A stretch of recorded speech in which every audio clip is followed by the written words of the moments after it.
let's discuss about acceleration. As, I think in your earlier classes, you might have covered that acceleration is rate of change of velocity. But here we define acceleration as an instantaneous term. Say for example a particle starts from a point and moves in positive direction of x-axis. Say at any general instant of time t, particle is having velocity v. And a very short duration. From t to t plus dt.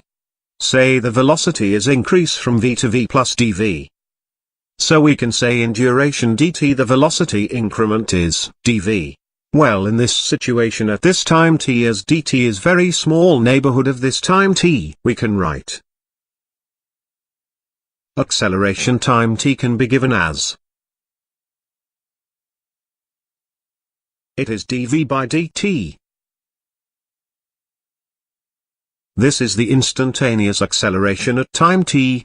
This can be simply written as time derivative of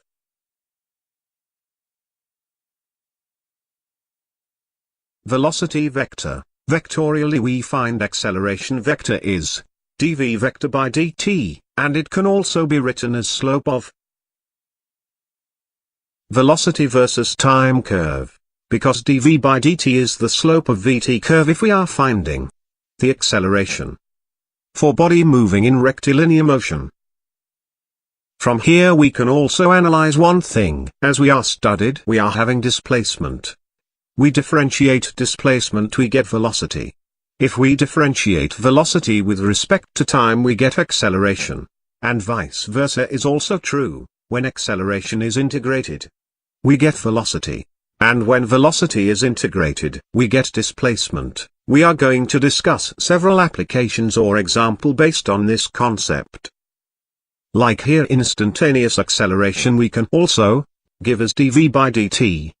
Or if we write velocity as dx by dt, or velocity is the differentiation of displacement with respect to time. So we can write acceleration as second differentiation of displacement with respect to time. And it's d square x by dt square. There is one more way in which acceleration can be written.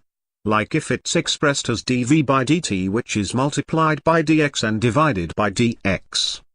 So here you can see this dx by dt. This dx by dt can be written as v multiplied by dv by dx. This is another way to expressing acceleration as velocity multiplied by slope of velocity displacement curve.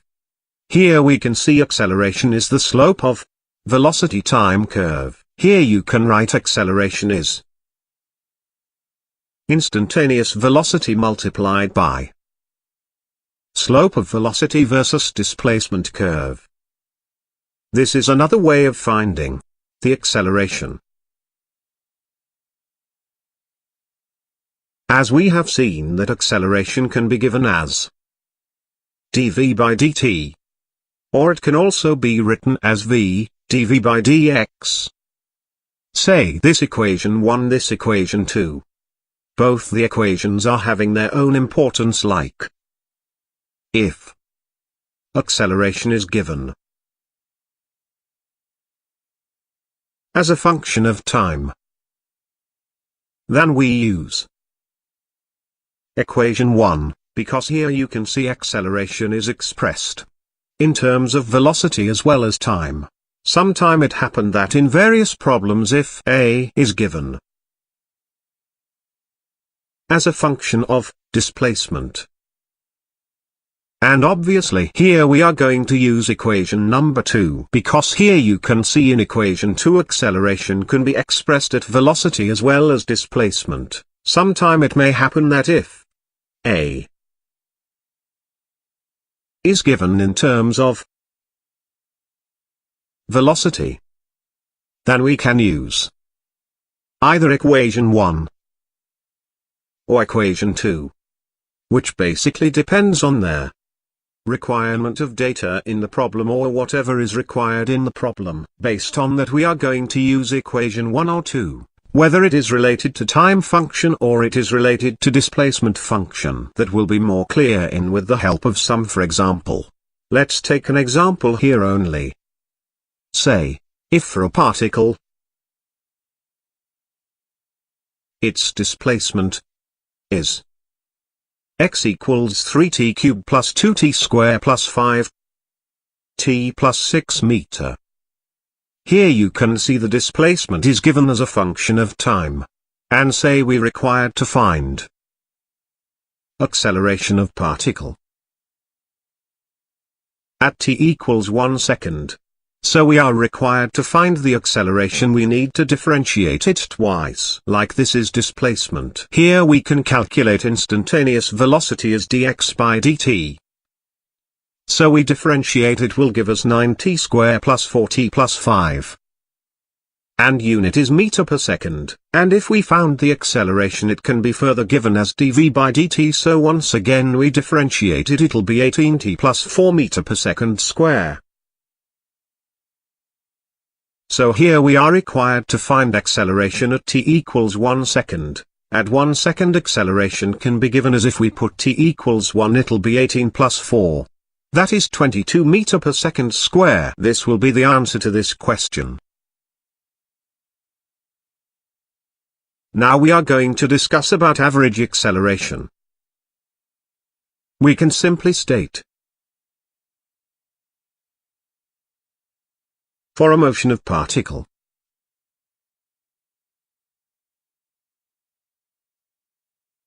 between two instants,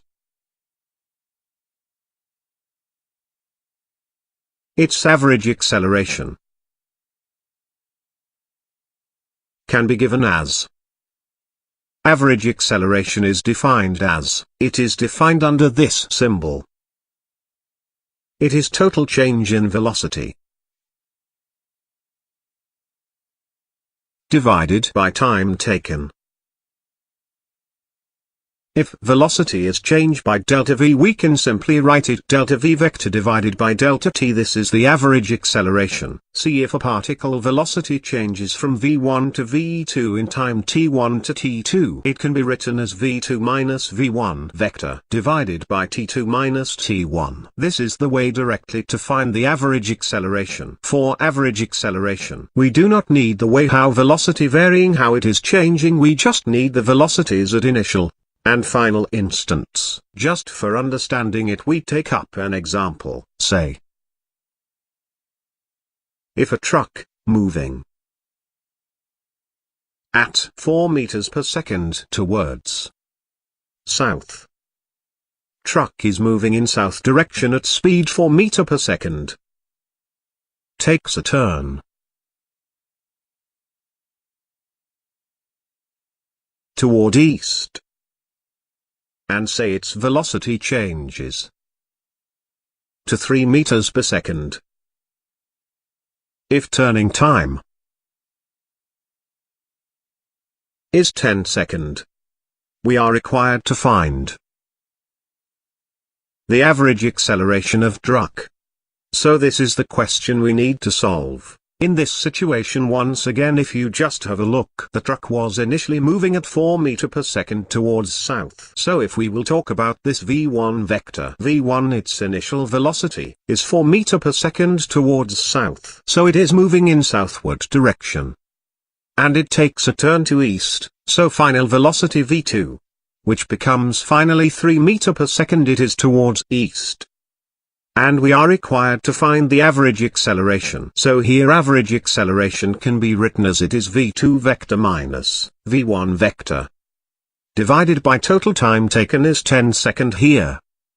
So v2 vector minus v1 vector, either we can find out by using the velocity triangle or vector triangle, like, say v2 vector is in this direction, and v1 vector in this direction, so minus v1 vector will be in this direction.